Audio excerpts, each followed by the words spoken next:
Hi, this is Indranil and you are watching Business Bites in our channel The Spotlight, India's first online business news channel.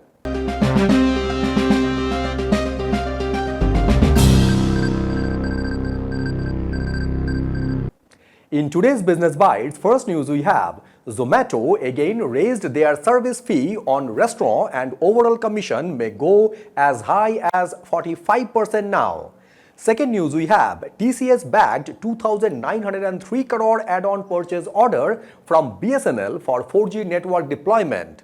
Third news we have media technology company MyThink and fintech firm Datasutram raised fund. Fourth news we have India's largest broker in active clients Grow increased fees by 150% for low ticket transactions. And fifth news we have OpenAI acquired former Apple's designers AI device startup IO for $6.5 billion to focus on hardware business. In first news, Zomato again raised their service fee on restaurant and overall commission may go as high as 45% now. The Gurugram-based food delivery aggregator Zomato has started levying a long-distance service fee for orders being delivered beyond a 4-kilometer radius, as they started charging 15 rupees per order on deliveries within a 4 to 6 kilometer radius for orders value above 150 rupees. However, for deliveries beyond 6 km, the company is charging a fee of 25 to 35 rupees depending on cities, regardless of the order size.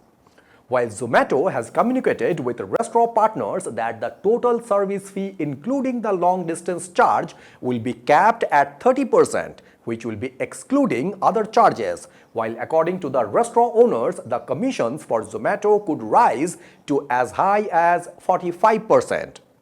Not only so, Zomato has also approached certain restaurants with revised agreements to reflect the change of its parent entity's name to Eternal, where through these new agreements, Zomato has changed certain terms and introduced clauses to penalize restaurants for not maintaining price parity with other platforms, while another clause says a restaurant may be suspended or penalized if it is found to be encouraging customers to order from outside Zomato. In a regulatory practice by Zomato, there are changes to the commission terms every few months, and it is creating difficulties for the restaurant owners in doing business without any clarity on commission structures. And now several restaurants are in touch with each other to formally raise a complaint with Zomato over this and are contemplating going off the platform for a day in protest. In second news, TCS bagged 2,903 crore add-on purchase order from BSNL for 4G network deployment. Tata Consultancy Services will be responsible for planning, engineering, supply, installation, testing, commissioning and annual maintenance of 18,685 4G network sites in India, and for which they has secured a 2,903.22 crore as add-on purchase order from Bharat Sanchar Nigam Limited, that is BSNL. For that particular purpose, Tejas Networks will supply radio access network and other equipment to TCS of approximately worth of 525.53 crore. When the Tata Group's IT service arm, along with the government's Center for Development of Telematics, that is CDOT, won the 15,000 crore mega deal from BSNL in May 2023 as part of the telco's 4G expansion plan with an end-to-end indigenous stack and without dependence on global providers like Ericsson, Nokia or Huawei. The initial deal timelines was for 24 months and it is set to expire this month, and with this deal and TCS entry for the 4G network infrastructure for BSNL will give a boost to the government-backed telecom company and eventually will come up as a strong network provider in India along with other private players. Satcom is already in the verge to be launched in India, and BSNL, as the oldest telecom operator in the country, is already having their establishment and basic infrastructure across India, where this upgradation will help them in competing with the new age private players. In third news, media technology company MyThink and fintech firm Datasutram raised fund. MyThink, which is a media technology company founded by former Housing.com and FreeCharge CEO Jason Kothari, has raised $15 million in funding from Sakal Media Group, venture catalyst-backed VC Grid, actor Shah Rukh Khan's family office, and Visceral Capital, where Mr. Kothari has also participated in the round. The company MyThink was launched last month with the aim of bringing Eastern mythology, folk tales, and history to a global audience, when the company's founding team includes former senior executives from Disney, Netflix, Amazon Studios, Jio, and Tencent. While MyThink has not yet announced details about their upcoming projects or rollout timelines. On the other hand, Datasutram, which is a fintech startup that enables financial institutions to curb fraud and ensure regulatory compliance, has raised $9 million through a mix of primary and secondary funding round. The company will be utilizing the fresh capital to expand their team to boost product capabilities and accelerate development of their artificial intelligence-driven platform, when Datasutram, which focuses on serving lenders and banks, will also use the new funding to support its expansion into other sectors like cryptocurrency, real-time payments, gaming, e-commerce, quick commerce, and insurance. In fourth news, India's largest broker in active clients, Grow, increased fees by 150% for low-ticket transactions.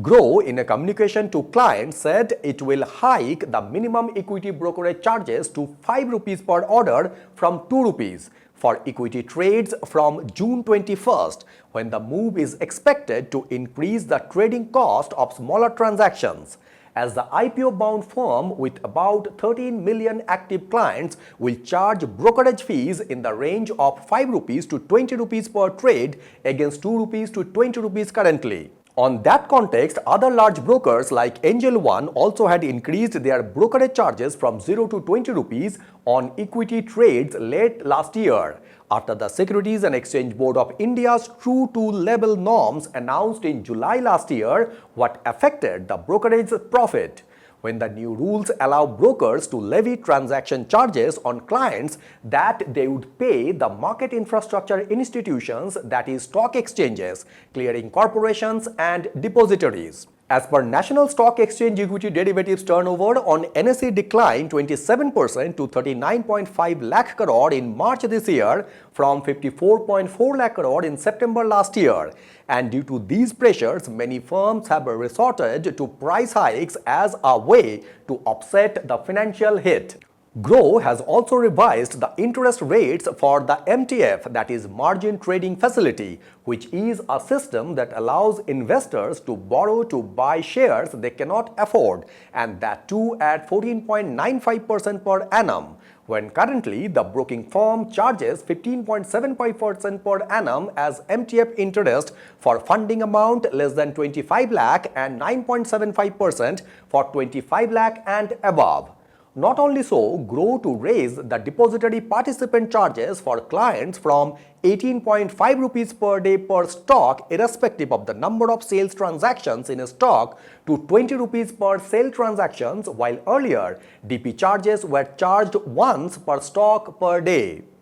And in fifth news, OpenAI acquired former Apple's designers AI device startup IO for $6.5 billion to focus on hardware business. OpenAI will acquire the AI device startup IO, which was co-founded by Apple Inc. veteran Johnny Ive in a nearly $6.5 billion all-stock deal, and will join the forces with the legendary designer to make a push into hardware business, when the purchase will be the largest in OpenAI's history, and that will provide the company with a dedicated unit for developing AI-powered devices. While by acquiring the secretive startup IO, they will also secure the services of Eve and other former Apple designers who are behind iconic products as iPhone. As part of the deal, OpenAI is paying $5 billion in equity for IO, and the balance of the nearly $6.5 billion stem from a partnership reached in the fourth quarter of last year that involved OpenAI acquiring a 23% stake in IO. Separately, OpenAI Startup Fund also invested in Johnny Ive's company at that time, who is a British-born designer, and this move marks a high-profile return to a consumer technology industry he helped to pioneer. As for years he worked alongside Apple's founder Steve Jobs, he crafted the look and feel of the modern smartphone, in addition to the iPod, iPad, and Apple Watch, and he left Apple in 2019. According to OpenAI's co-founder Sam Altman, they are going to create a product at a level of quality that has never happened before in consumer hardware, as AI is such a big leap forward in terms of what people can do that it needs a new kind of computing form factor to get the maximum potential out of it.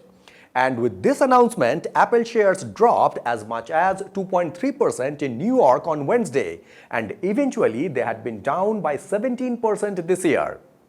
So these were the top 5 business newses from Business Bytes in our channel The Spotlight, India's first online business news channel. I would like to request you to please subscribe this channel so that you can have all the updates from our end. Thank you very much for watching Business Bytes, and signing it off.